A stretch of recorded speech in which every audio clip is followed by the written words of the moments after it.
Hey guys, welcome back to Class Cancelled. I'm Kylie. And I'm Becca. Today we're going to be exploring the world of cinema. Right now we are outside the Nightlight and we're going to be interviewing Brittany Doish, who is the artistic director here. And afterwards, me and Kylie are gonna have a little competition with some Oscar ballots to see who can guess the most winners and kind of take a look at who's being nominated. Well, let's go.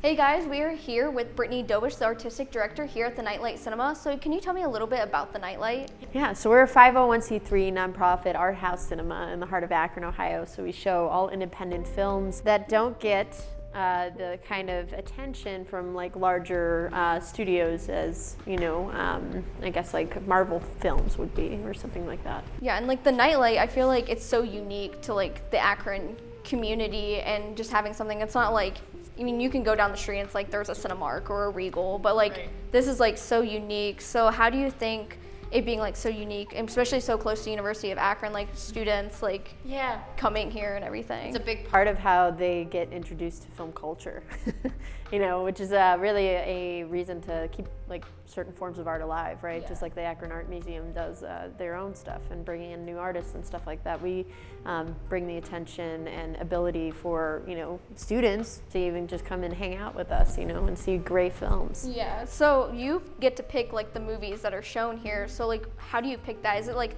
you kind of think about stuff that you liked watching like growing up, or like any influences? Well, there's a lot. Oh my goodness, I could talk about this for like years, it feels like.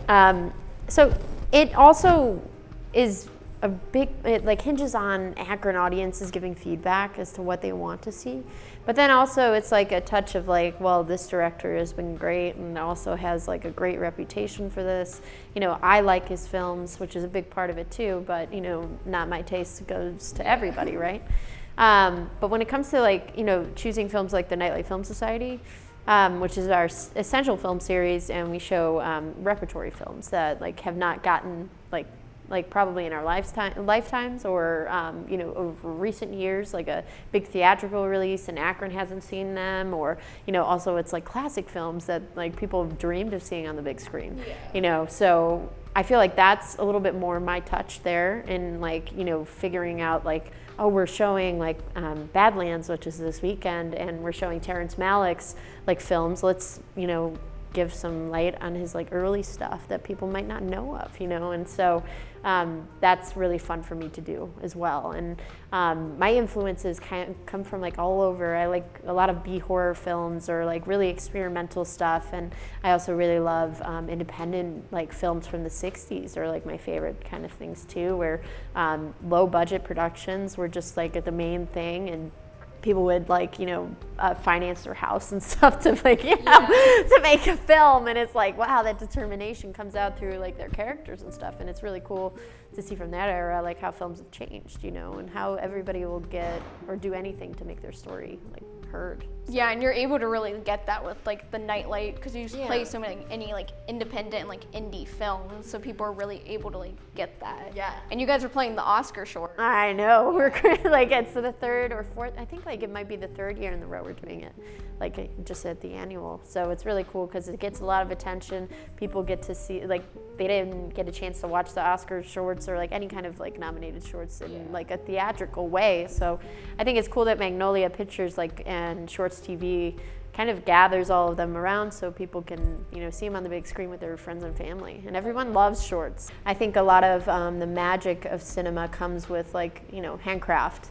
And a lot of love built into it, so the Nightlight is that. It's like a lot of love built into it from multiple people who think this art form deserves so much praise and like giving back to Akron, like, you know, the city like is such a amazing place, but like, you know, we want to keep it that way and like, you know, have people be excited that they live here, you know? Yeah. So the Nightlight is that kind of like little touch, like, here Akron, like this is where you can be safe and, you know, watch films that you love with your friends and family. So. Yeah, well, thank you so much. Yeah. Me and my other co-host Becca, we're actually going to be filling out some Oscar ballots. Oh, God.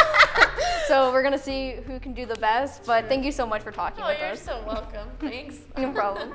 Well, guys, me and Becca are here back in the lounge at the Nightlight. We're actually going to be filling out our Oscar ballots. I'm kind of nervous. I actually did something like this at the Kent movie theater. Oh, really? Last year, they had like, it was like, oh, you fill out this Oscar ballot and like win like a large popcorn, drinks, and a free movie. That's pretty cool, actually. No, I actually won it last year.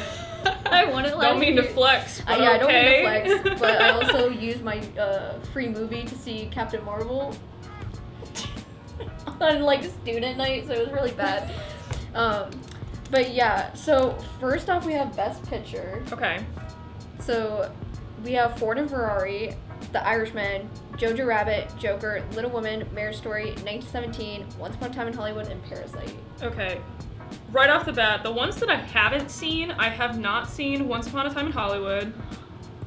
Listen, I have not seen Little Women, and I'm very upset about not seeing Little Women. And I have not seen Jojo Rabbit. Everything else I've seen. I also wanted to see Jojo Rabbit. A lot of these I've wanted to see, but never got to, because I'm a busy woman. So... Yeah, no, I didn't get to see Jojo Rabbit, because when I was going to see it, it was like a blizzard, and we were halfway there to go see it, and I was like, That's should a we good actually excuse. see it? But like, my top two, it's like Joker, 1917. Like, I feel like Joker has so much hype around it, but also like 1917 is such an Oscar movie, being like, it's trying to look like a one-shot movie, and like, I feel like that's just screaming Oscars. Oh yeah, and I thought it was so cool. When I was watching 1917, I always tried to find where they put the cuts. I did the Some same of them were thing. very easy, because like, They go into like a black tunnel, and you're exactly, like, like there's okay. obviously a cut in there, a tree falls in front of the camera, like there's obviously a cut there, but everything else was so hard, and I thought it was just really a fun thing to do while I was watching the movie with friends. So Alright. I feel like I just have to go.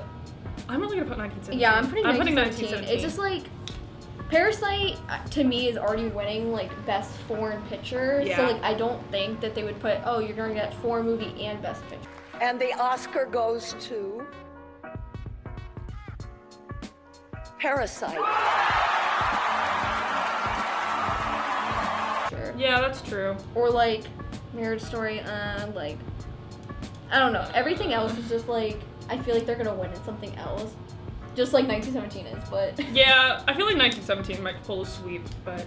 Alright, so moving on, we're going on to Best Director now, which includes Martin Scorsese for The Irishman, Todd Phillips for The Joker, Sam Mendes for 1917, Quentin Tarantino for Once Upon a Time in Hollywood, and Bong Joon-ho for Parasite. I But- think though, so I really want to put Bong Joon-ho for Parasite, mainly just because of how artistic the movie was, and also I feel like it flowed really well.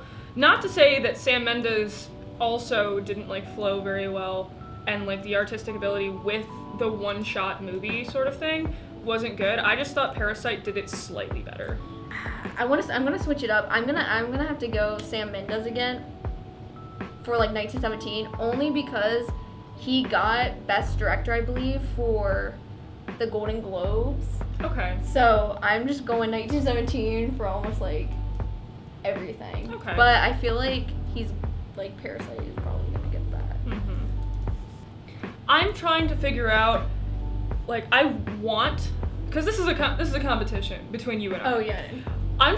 It's a very fine line between who I want to get this award and who who's going to is win. and who I can strategically kind of place is gonna get that award. You know, I have to try and figure that out.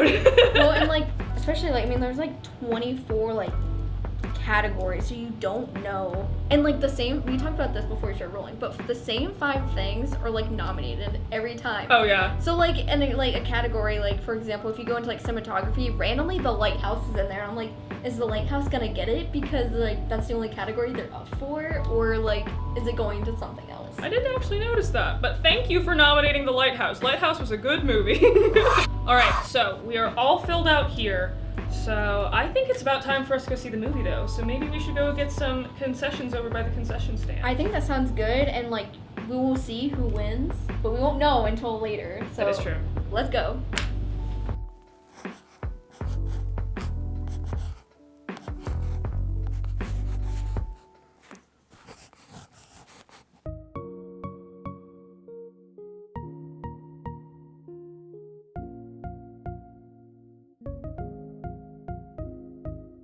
Could I get a Norca? And 1 large popcorn, please.